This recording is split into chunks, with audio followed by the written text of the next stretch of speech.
জেলের মধ্যে কি শুরু করেছেন আরজিকর কাণ্ডের গ্রেফতার সঞ্জয়। আবদার করেছে কি জানেন? আরজিকর হাসপাতালে তরুণী চিকিৎসককে ধর্ষণ করে খুন করা হয়েছে বলে অভিযোগ, আর তাতে মূল অভিযুক্ত হিসেবে সঞ্জয় রায়কে গ্রেফতার করা হয়েছে। কলকাতা পুলিশ তাকে গ্রেফতার করলেও বর্তমানে ওই তদন্ত করছে সিবিআই। তাই মূল অভিযুক্ত সঞ্জয় রায় এখন সিবিআই এর দায়িত্বে।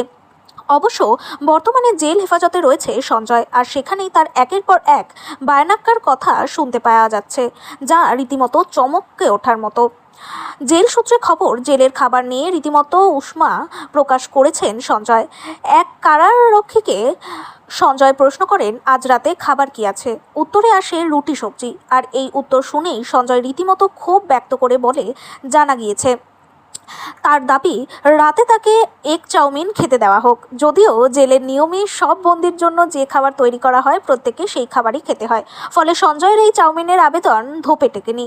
জেল সূত্রে জানা গিয়েছে, রাতে যখন সঞ্জয়ের কাছে রুটি সবজি পৌঁছে দেওয়া হয় তখনও নাকি এ নিয়ে রাগ দেখায় সে, কিন্তু কারারক্ষীদের ধমক খেয়েই পরে খাবার খেয়ে নেয় সে।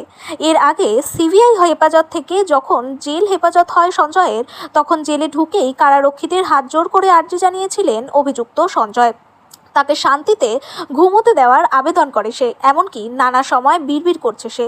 তবে কয়েকদিন যেতেই ফের স্বমূর্তিতে ফিরেছে সে। এখন তার নতুন আবদার খাওয়ার নিয়ে।